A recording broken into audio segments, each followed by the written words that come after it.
ශ්‍රී ලංකා විදේශ සේවා නියුක්ති කාර්යාංශයේ බලපත්‍රලාභී විදේශ රැකියා නියෝජිත ආයතනවල සහයෝගයෙන් 2025 වසරේ පැවැත් වූ ප්‍රථම රැකියා පොළ වැඩසටහන පසුගියදා මහනුවර නුගවැලි මධ්‍ය විද්‍යාලයේදී පැවැත්වුණා. එසේම විදේශගත ශ්‍රමිකයන්ගේ පාසල් අධ්‍යාපනය ලබන දූ දරුවන් සඳහා පාසල් උපකරණ බෙදා දීමත්, විදේශ රැකියාව අවසන් කර මෙරටට පැමිණ සාර්ථක ස්වයං රැකියාවල නිරත වන ශ්‍රමිකයන් 50 දෙනෙකු සඳහා ස්වයං රැකියා ආධාර ලබා දීමත් මෙම වැඩසටහනේදී සිදු කරනු ලැබුවා. අපි බොහොම ගෞරවයෙන් යුතුව සිහිපත් කරන පිරිස තමයි විගමනික ශ්‍රමික ප්‍රජාව. ඉතින් විගමනික ශ්‍රමික ප්‍රජාව සහ විදේශ රැකියා ශාස්ත්‍රය ඉදිරියට ගෙන යන්නට, නව මාවතකට ගෙන යන්නට කටයුතු කරන, ඒ වගේම ශ්‍රී ලාංකීය ප්‍රජාවට, සමස්ත ජනතාවටම ලස්සන හිතක් උදා කරන්නට, ඔවුන්ට සෞභාග්‍යයක්, ජීවිතයක් උදා කරන්නට කටයුතු කරන ආයතනයක් තමයි ශ්‍රී ලංකා විදේශ සේවා නියුක්ති කාර්යාංශය. අපගේ ප්‍රධාන කාර්යභාරයන් අතරින් එකක් තමයි විගමනික ශ්‍රමිකයන්ගේ දූ දරුවන්ගේ සුබසාරණ කටයුතු. ඉතින් ආදරණීය දුවේ පුතේ, හෙට ලොව දිනන්නට ඉන්න ඔබ අපේ රටේ සම්පත. ඒ නිසා ඔබගේ මව පියා ඒ විදේශගත වෙලා ඒ උපයන විදේශ විනිමය මෙරට ආර්ථිකය ජය ගන්නට ලොකු දායකත්වයක් දෙනවා. ඒ නිසා ඒ ඔබේ අම්මාට තාත්තාට ලොකු හයියක් දෙන්න තමයි අප අද වෙන ඔබට මේ වැඩසටහන සංවිධානය කරලා තියෙන්නේ. විදේශ සේවා නියුක්ති කාර්යාංශ විදියට අද දින අපි සූදානම් කරලා තියෙන්නේ තමන්ම වැදගත් අවස්ථාවක්. ශ්‍රී ලාංකික ජනතාව විදියට ලංකාවේ ආර්ථිකය නංවන්න විශාල දායකත්වයක් දෙන විදේශගත විගමනික ප්‍රජාවගේ අනාගතය පැවැත්ම සහ දරුවන්ගේ ජීවිතය අධ්‍යාපනය සුරක්ෂිත කරන්න තෝරාගත් වැඩපිළිවෙලේ මේ අවුරුද්දේ පළවෙනි ලොකුම වැඩසටහන මේ වශයෙන් මේක හඳුන්වා දෙන්න පුළුවන්. අපි විදේශ නියුක්ති කාර්යාංශ විදියට මේ රටේ මානව සම්පත, ශ්‍රම සම්පත දියුණු තලයකට ඔසවලා ලංකාවේ රැකියාව වෙළඳපොළ එහා ගොස් විදේශගත වෙළඳපොළට රැකියාව වෙළඳපොළට මානව සම්පත සැපීමේ මහඟු රාජකාරියක් අපේ විශේෂ නියුක්ති කාර්යාංශ පැත්තෙන් සිදු වෙනවා. ඒකෙදී ඒ පමණක් නොවේ, ඊට පසුව ඒ විදේශගත වෙන විගමනික ශ්‍රමිකයාගේ ඒ රැකියාවේ තියෙන ගැටලු තැන්වලදී මැදිහත් වෙමින් රැකියා සුරක්ෂිතභාවය, එහිදී සිදුවෙන පුළුවන් යම් රැකියා අනපේක්ෂිත රැකියා අහිමිවීම වලදී මැදිහත් වීම, ඒ රටේදී උන්ගේ රක්ෂණ ගැටලු, නේවාසික ගැටලු සහ මෙකී නොකී සියලුම වර්ගයේ ප්‍රශ්නවලදී අපි ඊටමත්ම ලැබදියාවෙන් සහෝදරාත්මකව මැදිහත් වෙමින් විගමනික ජනතාවගේ සේවා පහසුකම් සැපීමට වගකීමෙන් බැඳී සිටින ආයතනය විදේශ සේවා නියුක්ති කාර්යාංශය. එසේ පමණක් නොවේ, ඉන්හාට ගොස් විගමනික ප්‍රජාවේ යම් ප්‍රමුඛ කණ්ඩායමක් හෝ කෙනෙක් හෝ යම් කොටසක් යම් දිනකදී නැවත ශ්‍රී ලංකාව වෙත පැමිණි විට එහිදී ලංකාවේ ඔවුන්ගේ අනාගත ජීවිතය සුරක්ෂිත කරන්න සමත් වෙන යම්කිසි ආර්ථිකමය වැඩපිළිවෙලක්, ස්වයං රැකියාවේ වැඩපිළිවෙලක් වෙත ඔවුන් ප්‍රවිෂ්ඨ වන්නේ නම් ඒ සඳහා අත්වල සපයා දීමද විදේශ සේවා නියුක්ති කාර්යාංශයේ කාර්යභාරයක්. එතනින් නැවතී විගමනික ප්‍රජාවගේ දුවදරුවන්ගේ පාසල් ජීවිතයේ යම් ආර්ථිකමය තත්ත්වයන්ට සහයෝගය දක්වමින් මඟ පෙන්වමින් ඔවුන්ගේ පාසල් ජීවිතය තුළ අවශ්‍ය වෙන යම්කිසි පාසල් උපකරණ ලබා දීමේ ක්‍රියාපටිපාටියටද විදේශ සේවා නියුක්ති කාර්යාංශය මැදිහත් වෙලා තියෙනවා. එහිදී 280 ගානකට ආසන්න පාසල් යන දුවදරුවන්ගේ රුපියල් 10000ක පමණ මුදලකින් ඉටු කරගත හැකි පාසල් උපකරණ ලබා දීමේ මේ උත්සවය තමයි අද දින පැවැත්වෙන්නේ. විශේෂයෙන් මම විශේෂ ස්තුතිය පුද කරන්න ඕන මේ දරුවන්ට. තමන්ගේ එක්කෝ අම්මා රට, එක්කෝ තාත්තා රට, මේ දරුවන් එහෙම පරිසරයක තුල, ගෙදර පරිසරයකදී තමන්ගේ අධ්‍යාපන කටයුතු අඛණ්ඩව කරගෙන යනවා කියන්නේ විශාල ධෛර්යයක්, විශාල ශක්තියක්. ඔවුන් ඊටමත්ම අභිමානවත් තමන්ගේ ජීවිතයට මුහුණ දෙන්න ඕන දේවල් වලට මුහුණ දෙමින් අධ්‍යාපනයෙන් ඉදිරියට ගොස් මේ රටේ වගයුතු පුරවැසියන් වෙන්න උත්සාහ කරන අනාගත ශ්‍රී ලංකාවේ නායකත්වයට පත් වෙන දුවදරුවන් වෙනුවෙන් අපි අපගේ ගෞරවය බුද්ධ කරනවා.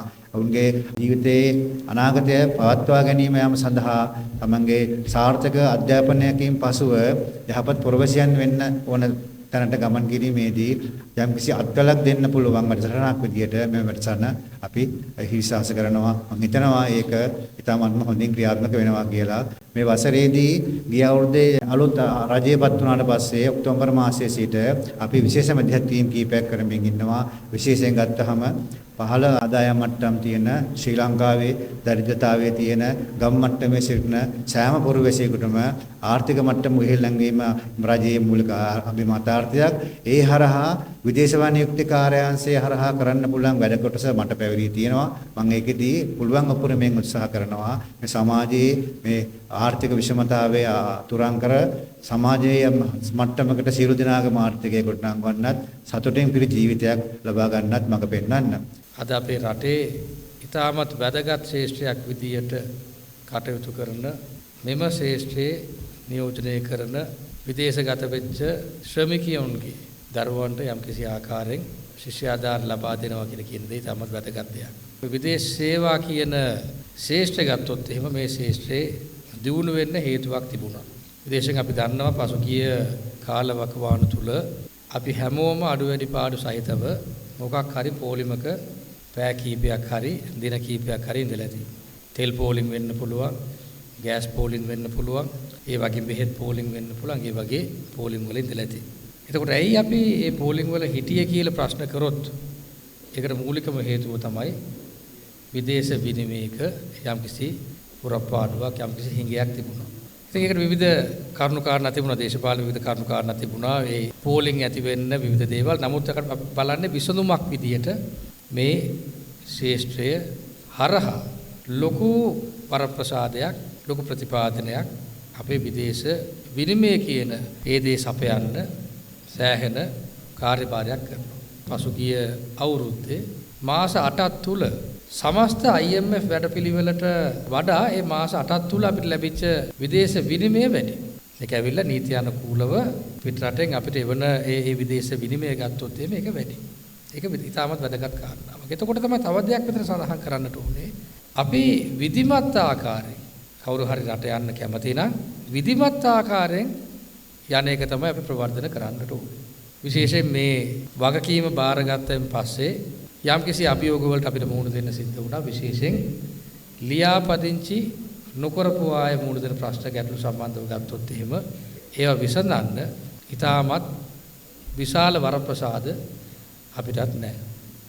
අතරම ගත්තොත් එහෙම ඉතාමත් සීමිත දේවල් එක තමයි ඒ වගේ දේවල් අපිට කටයුතු කරන්න සිද්ධ වෙලා තියෙන්නේ. නමුත් යම්කිසි කෙනෙක් විදේශ සේවා නියුක්ති කාර්යාංශයේ ලියාපදිංචි වුණා නම් එතනදී අපිට යම්කිසි ආකාරයෙන් මේ ප්‍රශ්න ගැටලු වලට මැදිහත් වෙන්න පුළුවන් අවස්ථා ඉඩකඩ බොහෝ තියෙනවා.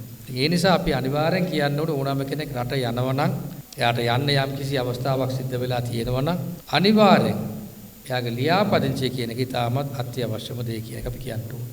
එහෙම නොවුණා නම් එයාලා යම්කිසි ප්‍රශ්න ගැටලු වලට මුහුණ දෙනකොට ආණ්ඩුවක් විදිහට අපිටත් මැදිහත් වෙන්න පුළුවන් අවස්ථා ඉතාමත් සීමිතයි කියන එකත් අපි යලි යලිම තවත් මතක් කරන්න ඕනේ.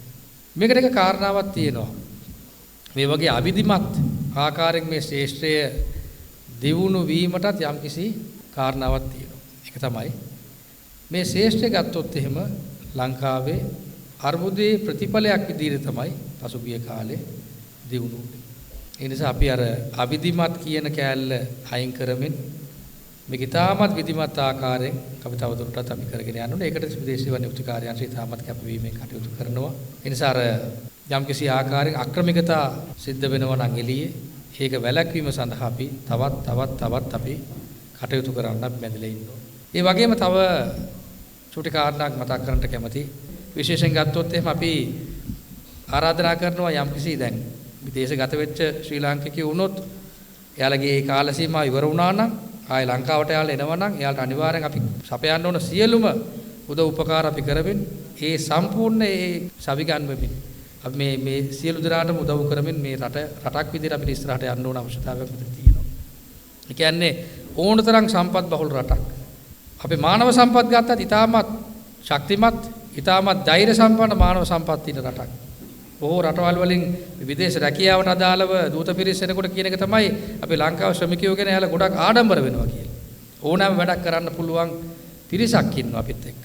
ඒ වගේම අපේ ස්වභාවික සම්පත් ගත්තොත් ඒවත් ඉතාමත් වැදගත් ආකාරයෙන් අපිට තියෙනවා. ඉතින් මේ විදිහට ගත්තොත් එහෙම අපිට ඇත්තටම සැලසුමක් තියෙනවා. ඒ සැලසුමට අනුව අපි හැමෝම කටයුතු කරමු. ඒ වගේම මේ රට ගත්තොත් එහෙම දූෂණ, වංචාව, නාස්තිය, අක්‍රමිකතාව, වැරදි දේශපාලන සංස්කෘතියෙන් තොරව අර ප්‍රගතිශීලී මාවතට මේ රට අරන් යන්න පුළුවන් යම්කිසි වටපිටාවක් අපි නිර්මාණය කරමින් අපි රටක් විදිහට ඉස්සරහට යමු. ඒ කාර්යභාරදී අනිවාර්යෙන් විධිමත් විදේශ රැකියා ශාස්ත්‍රය ඉතාමත් අත්‍යවශ්‍යයි. ඒ නිසා අපි ඒ ශාස්ත්‍රය දියුණු කරන්න අපි කටයුතු කරන්න යම්කිසි අවශ්‍යතාවයකුත් තියෙන. ඒ වගේම අපේ ආදරණීය පුංචි දුවල පුතාලටත් අපි කියන්න කැමතියි. විශේෂයෙන් ගත්තොත් එහෙම අම්මලා තාත්තලා ඉතාමත් දුක් මහන්සි වෙලා තමයි ඕගොල්ලන් වෙනුවෙන් විශේෂයෙන් මේ කාර්යභාරය ඉටු කරන්නට. ඒ නිසා එයාලගේ වේදනාව, දුක් මානසික ගැනත් ඕගොල්ලන් ඉතාමත් හොඳ ආකාරයෙන් තේරුම් ගන්න. ඒ වගේම රටක් විදියට අපිට යම්කිසි වගකීමකුත් තියෙනවා විශේෂයෙන් අලුතෙන් මේ දේශපාලන ශාස්ත්‍රයට ඇතුල් වෙච්ච අය විදියට. තවත් පරම්පරාවකට මේ ප්‍රශ්න ගැටලු ඉතුරු නොකර රටක් විදියට අපිට ඉස්සරහට යන්න ඕන අවශ්‍යතාවයක් තියෙනවා. එතකොට අපි විශ්වාස කරනවා ඕගොල්ලන් මේ මූණ දීපු මේ ප්‍රශ්න ගැටලු ඕගොල්ලන්ගේ ඊළඟ පරම්පරාවට මූණ නොදෙන වටපිටාවක් හදන්න අපි සියලු දෙනා බැඳලා ඉන්නවා. ඒ සඳහා සියලු දෙනාටම ශක්තියයි, ධෛර්යයයි, යෝධ බලයයි ලැබේවා කියලා ප්‍රාර්ථනා කරමින් මම මගේ වචන ස්වල්පය අවසන් කර ගන්නවා.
කාර්යාංශයේ මධ්‍යම පළාත් කාර්යාලය අලෙවි කරන අංශයේ සහයෝගයෙන් ශ්‍රී ලාංකික තරුණ තරුණියන්ට වෘත්තීය රැකියා අවස්ථා සඳහා විදේශ රැකියා වෙළඳපොලේ වැඩි ඉඩක් ලබා දීමේ අරමුණින් මෙම රැකියාපොළ සංවිධානය කරනු ලැබුවා.